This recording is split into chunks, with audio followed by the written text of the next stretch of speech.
Today, working on this 2000 Isuzu Rodeo, and I'm going to be replacing the overdrive accumulator piston.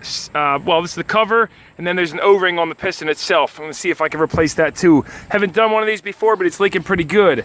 This is going to go for a lot of different vehicles. It's got the GM 4L30E transmission, so your Rodeos, Amigos, Troopers, Honda Passports, Cadillac, Caeteras, even a bunch of BMWs from 1990 up.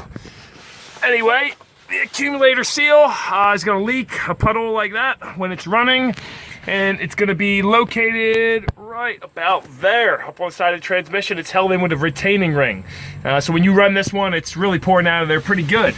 Get the car jacked up, or just drive up on a curb like I did and set the parking brake, put it in gear, and get yourself a little bit more room to get under here. So I'm going to try getting in there with these 90-degree head retaining ring pliers made by Blue Point.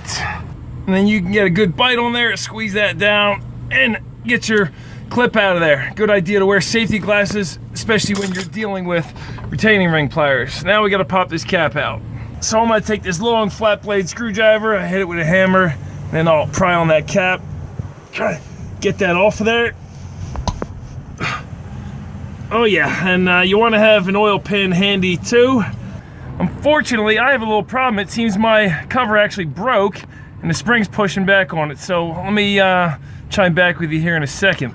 So what happened to me here is the whole cover ripped in half, and spring came out, no problem, but the other half, it's stuck up in there right here. So I'm gonna have to figure out a way to get that out of there. All right, well, that was a PETA. Managed to get it out of there though, using this pry bar here.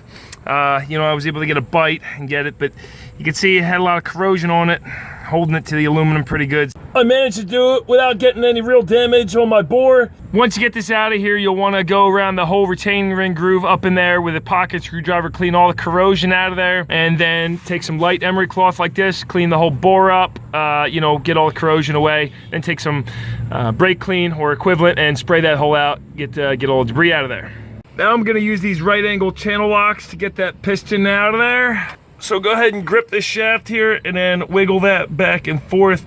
But you don't want to pull the rod out. You want to kind of, oh yeah, just like that. You want to get the whole assembly out of there because this rod just kind of freewheels in there. So as you're getting it out, you're kind of putting sideways pressure on it, rocking it back and forth. I've heard these can get stuck in there. If it does, you can try starting the truck up. And but if it's all scored up like this one is and the O-ring's bad and flat, then it's probably not going to have enough pressure to shoot out of there. Get your piston cleaned up, replace the old O-ring, put some transmission fluid on here, you're ready to install. Slide that baby back in, lining the center shaft up with the hole back there first, and yeah, just push her in nice and straight and smooth into the bore back there. There you go. Should be pushed all the way back like so, and you're ready to insert your spring and put your cover on. Now, to assist in sealing this cover, I've sprayed out the hole with brake clean and cleaned this off. I'm going to use the right stuff. Permatex the right stuff. This is great stuff. If you haven't used it before, check it out. I'm going to put a little light coating around this whole thing and push that on.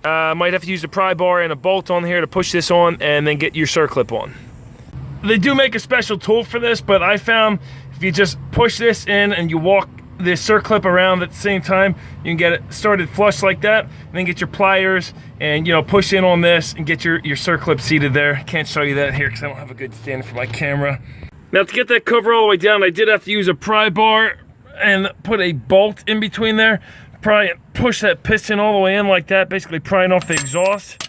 And then you can get that circlip seated all the way around the groove. Make sure that's seated all the way around.